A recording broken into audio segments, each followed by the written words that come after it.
నమస్తే. ప్రస్తుతం మనతో పాటు సీనియర్ జర్నలిస్ట్ దాము బాలాజీ ఉన్నారు. ఆయనతో మాట్లాడదాం. నమస్తే సార్. నమస్తే. సార్ ప్రాయశ్చిత్త దీక్ష చేపట్టారు పవన్ కళ్యాణ్ అని చెప్పేసి అంటున్నారు. అండ్ ఆయన మీడియాతో కూడా మాట్లాడారు. ఏం మాట్లాడన్నారు? ఈరోజు మార్నింగ్ గుంటూరు జిల్లాలో నంబూరులో ఉండే దశావతార వెంకటేశ్వర టెంపుల్లో ఆయన ప్రాయశ్చిత్త దీక్ష అనేది మొదలుపెట్టాడు. మామూలుగానే ఇది దాని ఏమంటారు, నాకు కామెడీ విలన్ గుర్తుకొస్తున్నాడు ఇతను చేసే పని. ఎందుకంటే అసలు లడ్డూలోనే కల్తీ జరగలేదు, కల్తీ నెయ్యి వచ్చింది, దాన్ని మేము తిప్పి పంపించేసాము.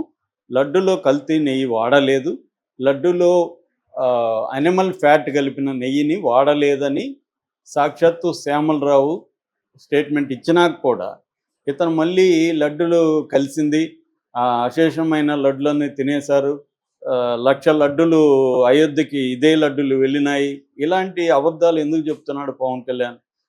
క్లియర్గా అతను మత కలహాలు సృష్టించడానికి మాత్రమే ప్రాయశ్చిత్త దీక్ష చేస్తున్నట్టుగా కనబడుతుంది. ఎందుకంటే ఈరోజు మాట్లాడని చూస్తే ఇతనికి బ్రెయిన్ ఉందా అనిపిస్తుంది. ఎవరికైనా చూస్తే ఇతను ఎలా డిప్యూటీ సీఎం అయ్యాడు అనిపిస్తుంది. ఎందుకంటే ఇదే మసీదుల్లో జరిగితే, చర్చిల్లో జరిగితే దేశం అల్లకల్లోలం అయిపోయేదంట. అంటే అల్లకల్లోలం అవ్వాలని కోరుకుంటున్నాడు ఇతను. ఒక పక్క అసలు లడ్డూలో కలవలేదురా అని వాళ్ళే అప్సెల్గా ఇస్తే, ఈరోజు ప్రింట్ ఇంటర్వ్యూలో క్లియర్గా శ్యామలరావు చెప్పింది ఏంది? ద ప్రింట్ వచ్చిన ఇంటర్వ్యూలో శ్యామలరావు ఏం చెప్పాడు? అసలు లడ్డులో ఏ రకమైన కల్తీ జరగలేదు, లడ్డు ప్యూర్గానే ఉంది, నెయ్యిలో కల్తీ జరిగినట్టుగా ల్యాబ్ రిపోర్ట్ వచ్చిన తర్వాత మేము ఆ నెయ్యిని 2 ట్యాంకర్ల నెయ్యిని వెనక్కి పంపించేసాం. ఏఆర్ ఫుడ్స్ సంబంధించిన 4 ట్యాంకర్లు వచ్చాయి, అందులో 2 ట్యాంకర్లను పంపించేసాం అని చెప్పాడు.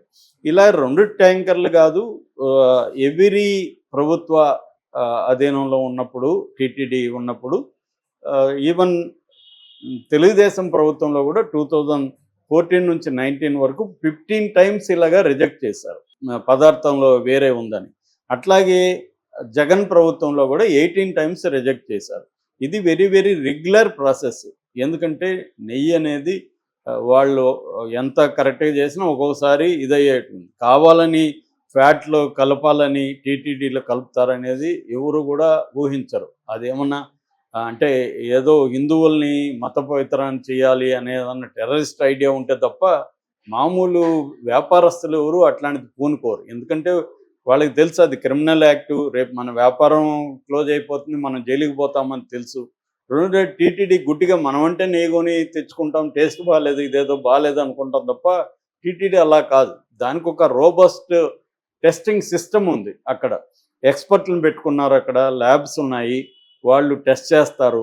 వచ్చిన నెయ్యి అంతా కూడా గోడౌన్కి ముందే, గోడౌన్లోకి తిరుమలకి పైకి కొండపైకి రాకముందే తిరుపతి గోడౌన్లు ఉన్నాయి. గోడౌన్లోకి నెయ్యి రాకముందే అక్కడ 3 శాంపుల్స్ తీసుకుంటారు. ఒకటి మాయిశ్చరు, ఒకటి వెజిటబుల్ ఎలిమెంట్స్ ఏమైనా ఉన్నాయా, ఫారిన్ ఎలిమెంట్స్, యానిమల్ ఎలిమెంట్స్ ఏమైనా ఉన్నాయా, 3 రకాలుగా ఆవిడ 3 ఎక్స్పర్ట్లు తీసుకొని చేస్తారు. అయినప్పటికి కూడా ఏమన్నా వచ్చాయంటే వాటిని రిజెక్ట్ చేస్తారు, కింద నుంచే పంపించేస్తారు. గోడౌన్కి రావు, కొండ మీదకి రావు. పోర్టు అంటారు లడ్డు తయారు చేసేదాన్ని, ఆ కిచెన్ని, ఆ పోర్టు దగ్గరికి అసలు రాదు. సో ఇది ఆయన కూడా, శ్యామలరావు కూడా చెప్పింది. ఇదంతా కూడా ఎప్పుడు జరిగింది? జగన్ ప్రభుత్వంలో జరగలేదు కదా, మొన్న జూలైలో జరిగింది.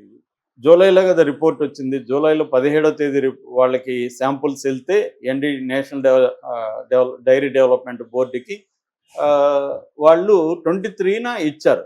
ఇప్పటి వరకు ఎందుకు చెప్పలేదనే దానికి ఆన్సర్ ఎవడు ఇవ్వట్లేదు. జూలైలో వస్తే సెప్టెంబర్లో ఎందుకు చంద్రబాబు అనౌన్స్ చేశాడు? వాళ్ళ మీద ఎందుకు కంప్లైంట్ చేయలేదు? ఏఆర్ ఫుడ్స్ మీద కంప్లైంట్ చేయాలి కదా. మామూలు నీకేదన్నా కొవ్వు కలిసిపోయి ఉంటే టీటీడీ ఈ టెస్ట్ చేసిన వాళ్ళు కూడా బాధ్యులే కదా. సో కలిసిపోయిందని ఎలా చెప్తున్నారు? ఎవరు చెప్తున్నారు ఇక్కడ? ఇది క్లియర్గా పొలిటికల్ గేము. మేబీ పవన్ కళ్యాణ్కి మోడీ చెప్పాడా మత కలహాలు సృష్టించు, నాకు ఎన్నికల్లో సపోర్ట్ కావాలని? ఎందుకంటే ఇది చంద్రబాబు కూడా ఈ పని చేయట్లా. చంద్రబాబు కూడా జగన్ మాత్రమే తిడుతున్నాడు, ఇతనేమో మత కలహాలు రెచ్చగొట్టే విధంగా మాట్లాడుతున్నాడు పవన్ కళ్యాణ్. అందుకనే ఇతను ప్రాయశ్చిత్త దీక్ష అంటున్నాడు. సమాజంలో వరదలు వచ్చినా కూడా ఇతను మనిషి కనబడలే. ఇతను వరదలు వచ్చినప్పుడేమో ఇతను హనీమూన్కి వెళ్ళాడు సింగపూర్కి, ఇప్పుడు వచ్చి ఇతను ప్రాయశ్చిత్త దీక్ష అన్నా అంటే ఎటువంటి క్యారెక్టర్ అనేది ఎవరైనా ఆలోచించాలి. పవన్ కళ్యాణ్కి ప్రజల పట్ల నిజంగా నిబద్ధత ఉంటే వరదలప్పుడేమో సింగపూర్కి హనీమూన్కి వెళ్తావు, నీ బర్త్డేలు జరుపుకుంటావు, అక్కడ చిన్న చిన్న అమ్మాయిల మీద రేపులు చేసినప్పుడేమో నోరు కుట్టేసుకొని మాట్లాడవు. ఇప్పుడొచ్చి కల్తీ జరగని లడ్డులో అసలు నెయ్యే రాలేదు పైకి, ఆ నెయ్యి వాడలేదని వాళ్ళే చెప్తుంటే టీటీడీ వాళ్ళు, ఇతనేమో 3 లక్షలు అయోధ్యకి వెళ్ళి వాళ్ళని రెచ్చగొట్టడం, అయోధ్యకి వెళ్ళిపోయినాయంట 3 లక్షల లడ్లు మొత్తం తినేశారంట. ఇది అల్లకల్లోలం అయిపోయేదంట ముస్లింల దగ్గర ఇది జరిగితే. వాళ్ళకు కూడా ఇప్పుడు ముస్లింల ఫుడ్డు వాళ్ళు కూడా తింటారు, క్రిస్టియన్ ఫుడ్లు తింటారు, దాంట్లో కల్తీలు ఉండవా? ఫుడ్ అంటేనే కల్తీలు లేకుండా ఉంటాయా? మనం రోజు తిరిగేదంతా 100% గ్యారంటీ. పవన్ కళ్యాణ్ తినేదంతా 100% ప్యూర్ అని అతను చెప్తున్నాడా మనకి? ఫుడ్ అంటేనే ఖచ్చితంగా ఏదో ఒక ఇబ్బందులు ఉంటాయి. మనకి ఆ మధ్య దాన్ని ఏమంటారు, నూడిల్స్, వెరీ పాపులర్ నూడిల్స్, దాంట్లో లెడ్ ఉందని తెలియదు, మనం అందరూ తిన్నోళ్ళమే కదా అవి. సో ఇప్పుడు కూడా తింటున్నాం కదా, ఏది కల్తీ ఏది ఇదనేది ఎలా తెలుస్తుంది? ఈ మధ్య కూడా హోటల్ మీద దాడులు జరిగి మనం బ్రహ్మాండమైన హోటల్ అనుకునే అవన్నీ కూడా ఇదని చెప్తున్నారు. కాబట్టి ఇక్కడ ఏంటంటే ఇతను క్లియర్గా ఎట్లయితే బాధ్యతారహితంగా అప్పుడు వాలంటీర్ల మీద విరుచుకుపడ్డాడో ఈ వ్యక్తి, 33,000 మంది అమ్మాయిల ట్రాఫికింగ్ జరుగుతుంది వాలంటీర్ల వల్లని ఎంత బాధ్యతారహితంగా మాట్లాడాడో, ఇప్పుడు కూడా అంతే బాధ్యతారహితంగా లడ్డుల్లో కల్తీ లడ్డులు వెళ్ళిపోయినాయని చెప్తున్నాడు. ఎలా చెప్తాడు ఇతను? ఇతని దగ్గర ఏం ఆధారం ఉంది? ఏమైనా ఆధారం ఉండాలిగా కల్తీ లడ్డులు వెళ్ళిపోయినాయని. ఏమీ ఆధారం లేకుండా కల్తీ లడ్డులు వెళ్ళిపోయాయంటే 140 కోట్ల హిందువుల మనోభావాలను ఇతను దెబ్బతీస్తున్నట్టు కదా. నిజానికి 140 కోట్ల హిందువులు ఇతన్ని గల్లా పట్టుకొని ప్రశ్నించాలి. నువ్వు ఎలా చెప్తావు భయ్, నీ దగ్గర ఆధారం ఏముంది? కల్తీ అయిందని నువ్వు ఎలా చెప్తావు? మమ్మల్ని నువ్వు హత్య చేస్తున్నట్టు కదా మా మనోభావాలని వాళ్ళు ఇతన్ని గల్లా పట్టుకొని ప్రశ్నించాలి పవన్ కళ్యాణ్. అంతేగాని ఇతను హిందువుల్ని, క్రిస్టియన్స్ని, లేకపోతే ముస్లిమ్స్ టాపిక్లు తెచ్చి వాళ్ళ హిందూ ముస్లిం గొడవ పెట్టడానికి ట్రై చేస్తున్నాడు. మేబీ మోడీ ఇతనికి చెప్పాడా, నువ్వు ఇది గొడవ క్రియేట్ చేయి, నాకు ఉపయోగపడుతుంది ఎన్నికల్లో అని చెప్పాడా?